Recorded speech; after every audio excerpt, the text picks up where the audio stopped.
Alright, what's up, Internet? I got a message on Twitter asking for a back-turned tutorial. So in today's video, that's what I'm going to talk about. Basically, there's 3 points that I want to cover in this video. First of all, I want to talk about how to get out of back-turn when you are in back-turn. Secondly, I want to cover the back-turn generic attacks. And third, I want to talk about the way frame data behaves when you hit your opponent on their back. So first, basically the 3 ways out of back-turn that involve only the joystick are: first, holding back, which the good thing about holding back is that it creates space, and I think it takes approximately 5 to 6 frames to block when you hold back. So the good thing about it is that it creates space, so potentially incoming attacks could whiff. However, it does take 5 frames to block, so you can get hit during the turnaround animation. Now, the other option for turning around is holding forward. And holding forward does not create space, but what it does do is it allows you to block in 4 frames, which means you can block faster by holding forward than you can holding back. This is useful in the case of getting hit by Xiao Yu's forward 3 on counter hit, and then blocking her mistrust, which is her back turn 4. In order to do that, you have to hold forward, because it turns around in 4 frames, allowing you to block that situation. So that's important to know. Forward blocks faster, but does not create space. However, the fastest and the safest way to turn around from back turn is by holding down back. The reason for this is the first available action to you while you are back turn is crouch. And what you're doing when you hold down back is you're initiating a crouch and then you're turning around in crouch. This creates the most space, and it also avoids high attacks instantly. So basically, the safest way to turn around from back turn is by holding down back. And it's safest because it's the most evasive and it creates the most space. But the fastest way to block from back turn is holding forward. I've also heard that there is a technique to hold down forward and then block. I haven't explored it personally, but I heard that it allows you to turn around in the same speed as holding forward while dodging high attacks. So that one I can't really speak about in detail because I haven't tried it myself. But the next topic I want to talk about is generic back turn attacks. Basically, Feng has a lot of unique stuff like back turn 2-2 and whatever, but he does have some of the generic attacks. Basic generic attacks are back turn standing jabs, which I'll show you with Dragunov, and these are, I believe, 8 frames. They might be 10, but if I remember correctly, they're 8 frames. Then you also have back turn kicks, which are 10 frames. They knock down and do quite a bit of damage. They also track to the direction that they turn around. So as you can see, Dragunov turns around as he's doing it. The kick will track to that direction.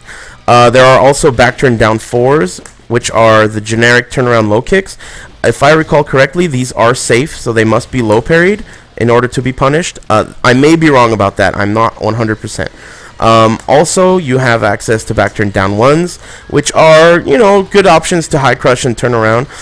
And then you have back turn hop kicks.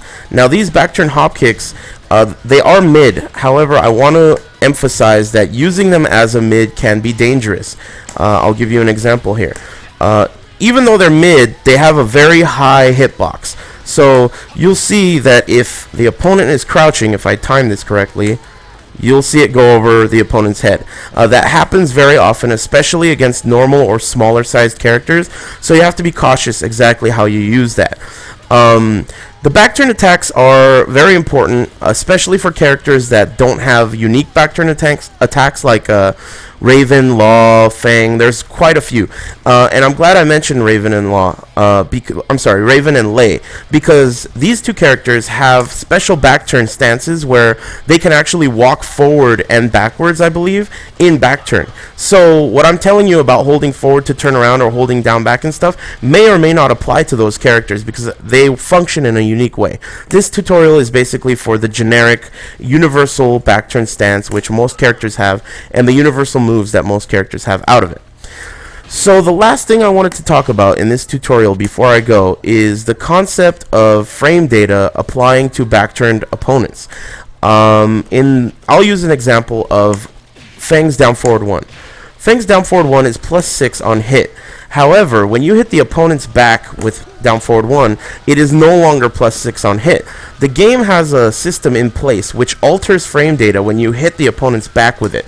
And the reason for this is so that they are not stuck in semi-infinite situations where you can just keep hitting them back turn.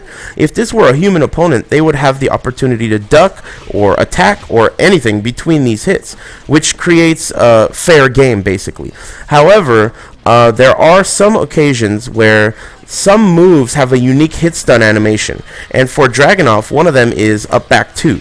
Now, up back 2, as you can see, when it hits a front turn opponent, it gives that kind of face grab hit stun animation.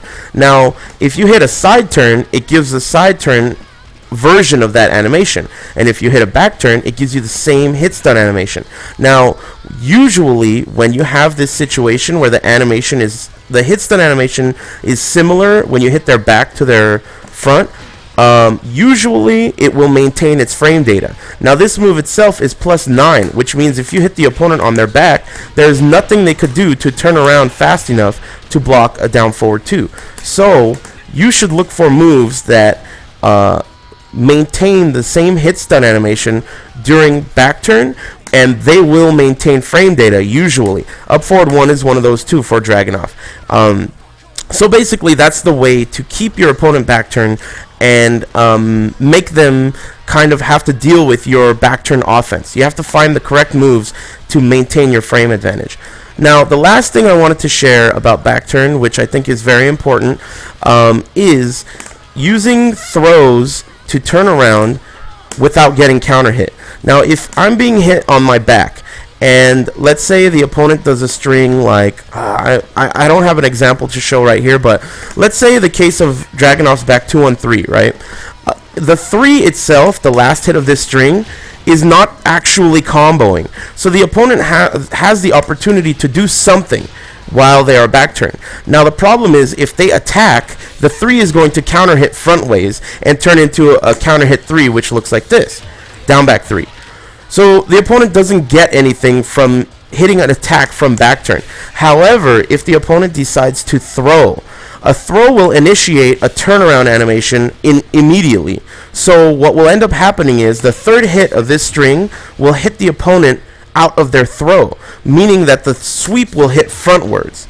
Now, in the case of Dragunov, what I'm showing you right now, that is a bad idea because the sweep hitting frontwards yields a full combo. Not a full combo, but a higher damage combo than back turn. But it is important to know that throwing from back turn is an option to turn around instantly and not receive a counter hit like you would with an attack. So if the string that your opponent is doing requires a counter hit in order to keep you or get all his damage from your back turn position, throwing is an excellent way to get out of that. Hopefully this covered all of the generic ways to get in and out of back turn and how to more understand the way the back turn situations work in this game. If I missed anything or if you have any questions, please leave them in the comments, and rate and subscribe and all that shit, and I will catch you guys later. Take it easy.